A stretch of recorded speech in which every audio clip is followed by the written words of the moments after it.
This video is indeed rated B for you'd better back on out of here if you don't want spoilers, buddy.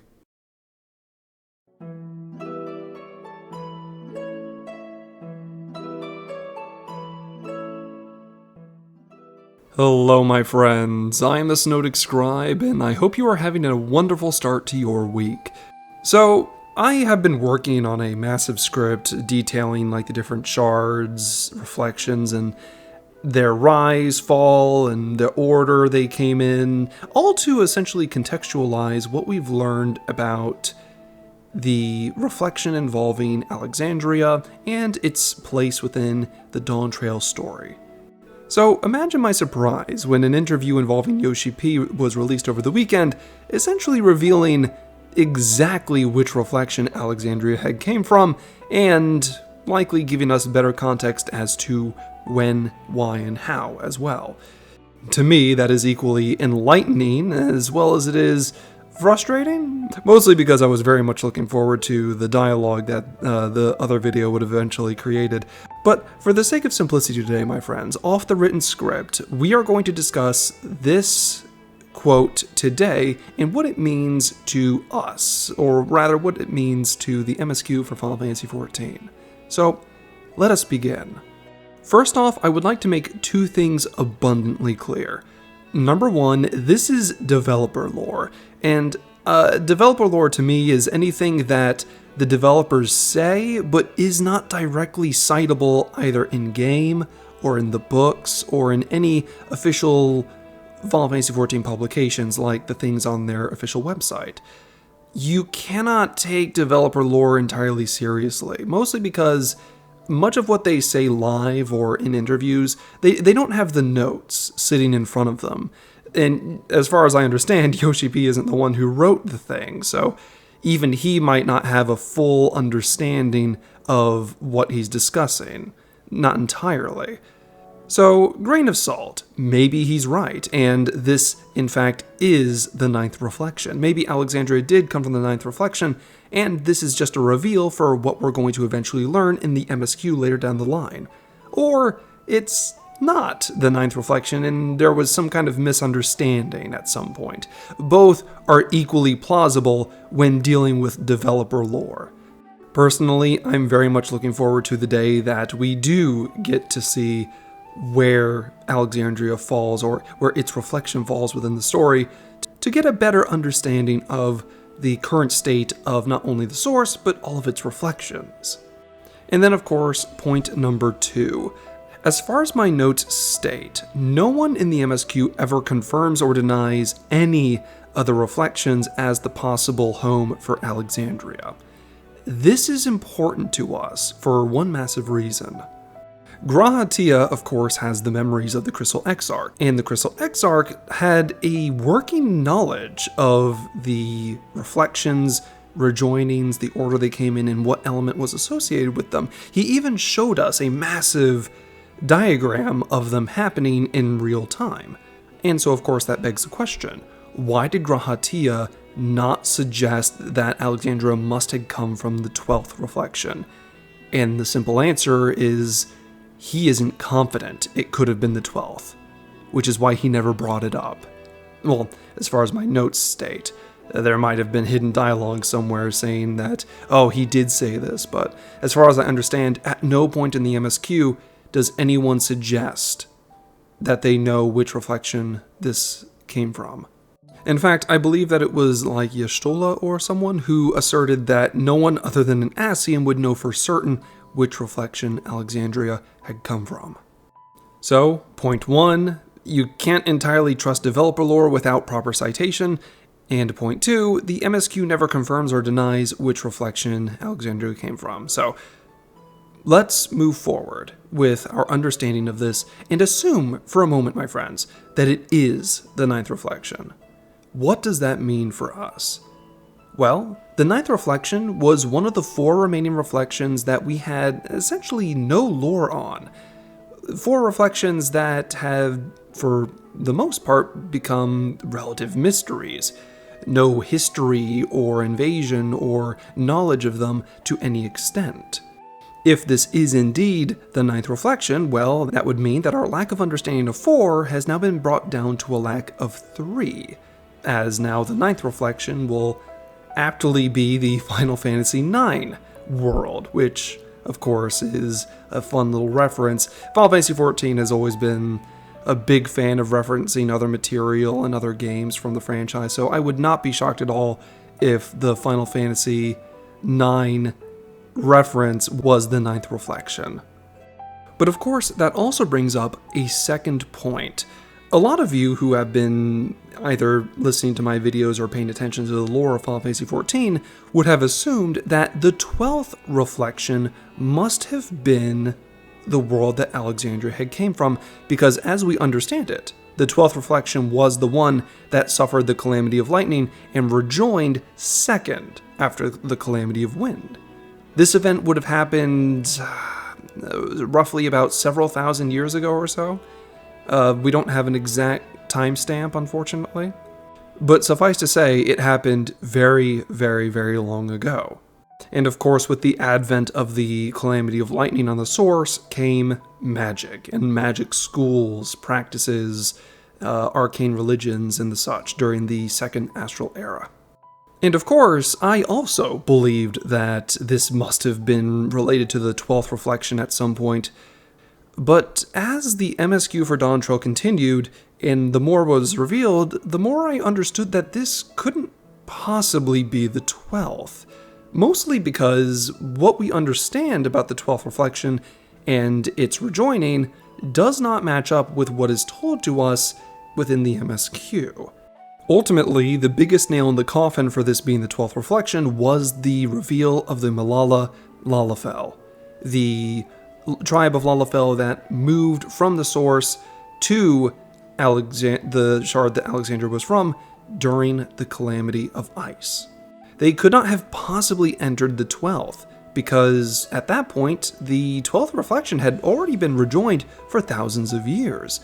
There was nothing to go back to. It was gone. It was part of the source once again. And of course, some people have suggested that, well, the Lalafell may have time traveled as well as traveled through space, and I would have to disagree with that one. Simply on the basis that time travel, while very inconsistent within the writing of Final Fantasy XIV, has had a lot to do with something very specific. The Crystal Tower on the first. Most instances of time manipulation or time travel have involved this Crystal Tower to some degree, and that's with good reason. The first is that the Crystal Tower itself is designed to be a sort of arcane battery, a reservoir of etheric power to be drawn upon for all sorts of things. The Allagans, of course, originally used it to power entire cities. But just because a tower was used to turn the lights on at night doesn't mean that it wouldn't be able to be used for other things as well, especially if those things were malicious. In the Crystal Tower on the first's case, this Crystal Tower had been heavily augmented by Garland Ironworks using all sorts of timey-wimey technology and theorems and equations, things that our Crystal Tower on the Source has never undergone. The entire reason the Crystal Exarch was able to invade our timeline from another one in the first place is because, well, the Crystal Tower was designed to do so. It was not only able to warp space and time, but it was also able to cross into different timelines as well. We definitely know we're not dealing with linear time with the Crystal Exarch because the entire reason he came back in time to help us was because of the 8th Umbral Calamity. Well, we, as the Warrior of Light, prevented the 8th Umbral Calamity, and if we were dealing with linear time, that means that the Crystal Exarch, the Crystal Tower, and all of that would have disappeared. But it didn't, meaning that this is another invading timeline. But why am I putting so much emphasis on the Crystal Tower itself? Simple. This thing is massive. It generates an unimaginable amount of power, and it was specifically designed to be able to warp the fabric of time. Comparatively, what the Milal and Lalafell used to cross over from the source to the supposed ninth reflection was a very tiny handheld crystal, powered by prayers if the lore is to be believed. These two things are not comparable even in the slightest. In order for the lore of Final Fantasy XIV to remain consistent, this small crystal cannot be capable of time travel, not even a little bit. Because at that point you have to ask the questions, where did all this power come from? Who designed it? How was it designed to do so accurately? Where is all this extra energy coming from? The questions become numerous, and I sincerely doubt the writers would ever plan on answering all of them. So in order to keep the lore for Final Fantasy XIV consistent, this little crystal cannot be capable of time travel, not without some massive explanations, not without some huge reveals that elaborate on our understanding of not only ether, but time as well. So when you compare the massive tower that was specifically designed with purpose to perform interdimensional temporal travel to a small handheld crystal that was prayed to, it doesn't quite line up. Not well, at least. So if anything, this is a point in Yoshi P's favor in regards to calling Alexandria's shard the ninth reflection, because, well, if it couldn't have been the 12th reflection, it definitely had to be one of the remaining 4 that we knew nothing about. But then we have to ask ourselves, why lightning? Why lightning specifically? Because we already had a calamity of lightning. Well, we also have to understand that the Ascians had more or less ran out of elements when it came to performing their rejoinings for the source. In order, the calamities the source has experienced was wind, lightning, fire, earth, ice, and water. The 7th umbral calamity caused by the primal Bahamut was astrally charged, and if the 8th calamity was allowed to happen, it would have been an umbrally charged calamity. So we already had the 6 major elements plus the positive and negative affinities. That kind of leaves us empty-handed as far as remaining elements and affinities goes. And as far as I've read, there's nothing stating that the Ascians couldn't have repeated a certain element or affinity at some point. So perhaps they simply had charged the world Alexandria had come from to be another calamity of lightning, the 2nd of its kind. Now, of course, that's just me theory crafting, but that does stay in line with what we already understand. So where does that leave us? Well, the 12th reflection, which was the original calamity of lightning, is extremely unlikely to be the reflection that Alexandria had come from. Yoshi P says it was the 9th reflection they came from, and, well, if that is revealed later in the MSQ, well, that simply makes more sense for what we already understand. Meaning that we can knock off another reflection on our list for having more knowledge on and ultimately understanding its fate. 3 more to go, of course. But there was that little snippet about Sphine's resonator at the very end. And I feel like I would be doing a disservice to those wondering about that if I simply moved on and didn't talk about that at all. So allow me to give a brief understanding of what's going on with Sphine's resonator, as far as I understand so far. If you want a full-length video on that in the future, please let me know in the comment section below, and I'll see what I can do. But from what we understand about the resonators, or Sphine particularly, is that the original Sphine perished long ago. She is gone. There is, unfortunately, no bringing her back in any complete and meaningful way. But, from what we understand, they do have her memories, or the memory of Princess Sphine, which is why they were able to create a construct that was able to emulate her mannerisms, her beliefs, her feelings. But at the end of the day, it was a machine designed with a purpose, and that purpose was to ensure the safety of the memories of the Endless, and so on and so forth. And of course, to keep all of the Alexandrians, or the idea of Alexandria, alive, even if it wasn't truly alive.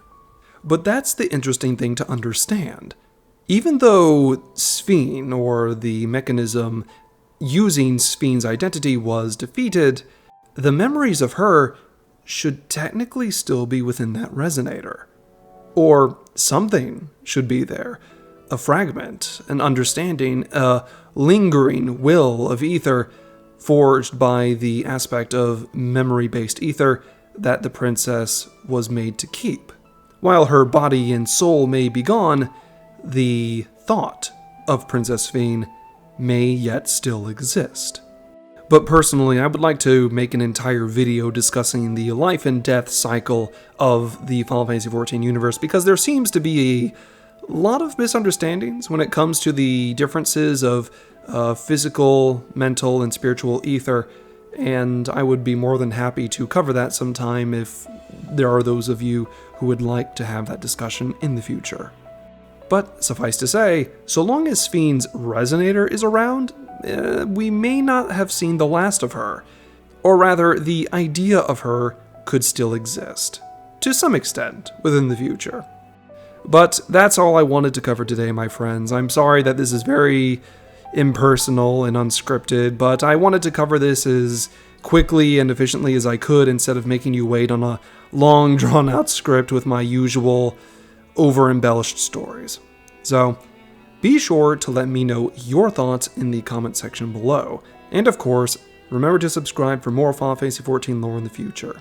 I hope you all have an amazing week, and I look forward to seeing you in the next video very soon. Until then, stay safe, my friends.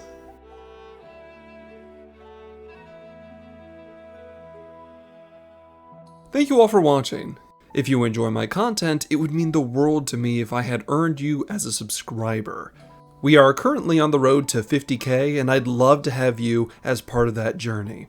I'd also like to take this time to thank my amazing Patreon supporters: Nanima, Amina Viltaria, Slippers, Ozkan Hawk, Naria O'Meara, Potato, Seth Rosewood, and Sinolv Bagel.